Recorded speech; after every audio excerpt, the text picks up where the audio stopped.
I do have reason to believe that I'm talking in front of a camera. Hume does have reason to believe that when he strikes the cue ball, it's going to move. Nagarjuna does have reason to believe that if he doesn't eat, he might die. And so all of these things are things that we do have reason to believe, but that means we have to have grounds for discounting the skeptical scenarios. What Augustine does is push on that idea. Of course we have grounds for discounting those skeptical scenarios. Not only the ones about knowledge or reasonable belief, but also the ones about meaning. After all, if it's true that nothing I say, nothing I think has any particular content, then I have no reason to believe that I ever communicate with anyone or even express any meaning at all. So I have no reason to speak. I have no reason to listen. There's no way communication can actually be possible. And yet we continue to talk, we continue to communicate, I continue to speak. Well, unless I'm an extreme skeptic of the kind talked about in the ancient world, who decided one day, I have no reason to believe that my words have any content or that anyone could understand them, so began to be silent. His students, by the way, thought he had gone deaf, so started shouting at him. Thinking he was hard of hearing, he began to wiggle his little finger to indicate, I've heard, so they wouldn't do that anymore. But of course, that belies the whole skepticism. Even he thinks he has grounds to discount this, since he counted on their understanding what that wiggling of the finger meant. In any event, we do have grounds for discounting the skeptical scenarios about meaning, about reference, about content, as well as about reasonable belief and knowledge. But what could those grounds be? It's not easy to find a fact, it's not easy to find grounds like that. Well, Augustine starts by saying, what do these grounds have to be? And here he thinks about something specific. He says, let me give you an example of the kind of knowledge I think we have. We have mathematical knowledge. I know that 7 plus 3 is 10. I don't just claim to know that. I think it's pretty reasonable to believe that. In teaching children, I teach them that 7 plus 3 is 10. I count them wrong if they don't give that answer.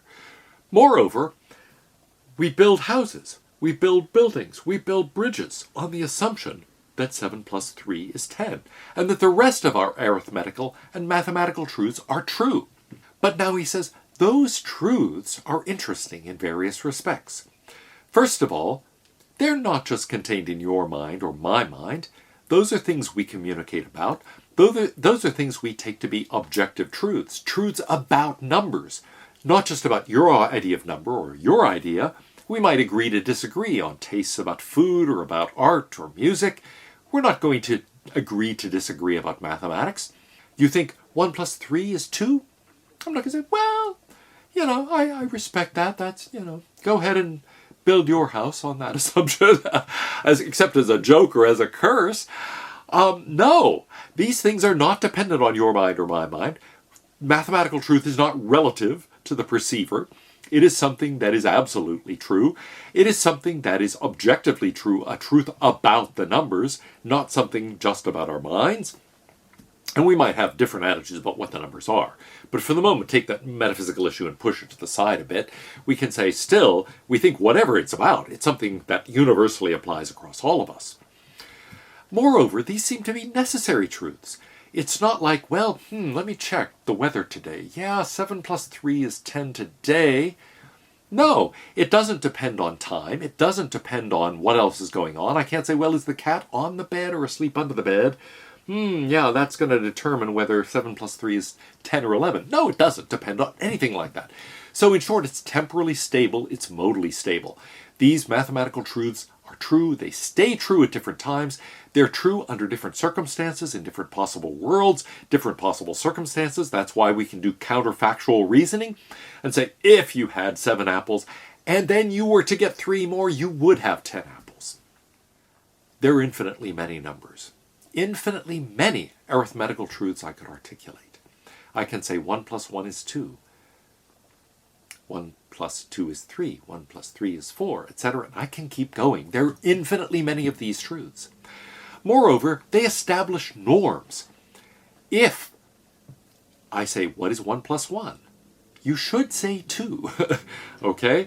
It is not up to you to say other things, and we are justified in counting you wrong if you say something else. If I ask, how many fingers am I holding up? And you say 4. You're wrong. There are normative truths established about this, things that it would be correct or incorrect to say. Now that tells us something important about these grounds that we're looking for, because they have to be, to use the term he uses, transcendent. And here in saying they're transcendent, I will simply mean the things we just listed about mathematics. These are things that are independent of individual finite minds. They are modally stable and temporally stable. They are things that are, in other words, necessary and eternal. They are infinitary. They are normative. They are objective.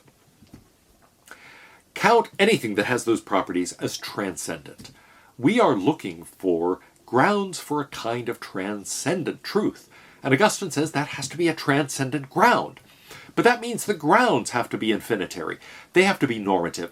They have to be objective and transcendent in the sense of being eternal and necessary and independent of individual finite minds. But now what could be like that? Plato's answer is the forms. The forms are eternal. They are necessary. They're independent of your mind and my mind. They're independent of the empirical world. The forms are things that are infinitary. After all, the form of the good, let's say, is capable of having infinitely many things potentially participate in it. They do establish a standard of right and wrong. Even something like square, that might not seem initially to be ethical or normative in any sense, establishes certain norms. To be called a square, you must have 4 sides. If it doesn't have 4 sides, it's not a square, and it's wrong to call it one. So even things like that are not directly ethical do involve norms of correctness and incorrectness. Augustine says that's true of mathematics, it's true of these forms, but now there is a devastating objection we can raise. And it was one that really, within a generation after Plato's death, led Plato's Academy to become a school devoted to skepticism. How do we know about these forms? If there are transcendent grounds, how do we know about them? After all, they're independent of our finite individual minds.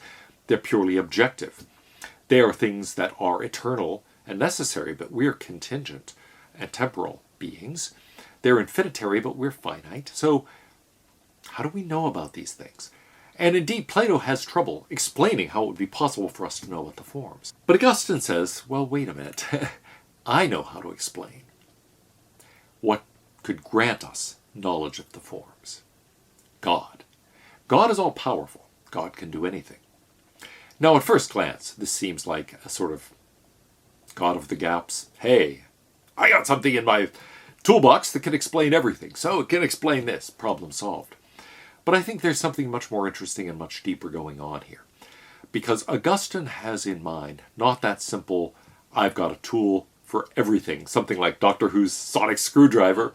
I think he's giving us a subtle and actually really interesting argument that God is the best explanation for our ability to know or have reasonable beliefs about, or to be able to refer to things like mathematical truths, numbers, etc., or for that matter, ethical concepts, ethical properties, virtues, vices, and so on. Now, how does the argument go? Well, it starts with a thought in the early church fathers. If these forms are abstract things of no particular similarity to an idea, then it would seem as if it's very hard to explain how an idea could relate to a form, how there could even be a match in the first place, for the question of match or mismatch even to arise. However, if we're talking about two ideas, well, it seems in principle easier to solve that problem. So first of all, think about the forms as ideas. But of course, they can't be ideas in your mind or my mind. That would make them dependent on finite minds and would be back in relativism. So what kind of ideas could they be? They must be outside of any individual finite mind. At any rate, we'll come back to the question of what they could be, what the possible candidates are.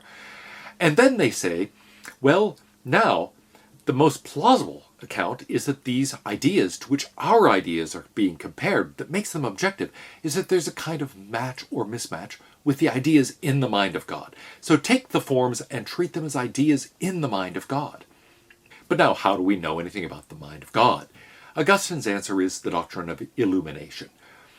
God illumines our minds, serves, as Lactantius said, as the light of the mind, lighting up our minds, allowing us to perceive these forms, allowing us some degree of access, even if it's a limited access, to the ideas in the mind of God.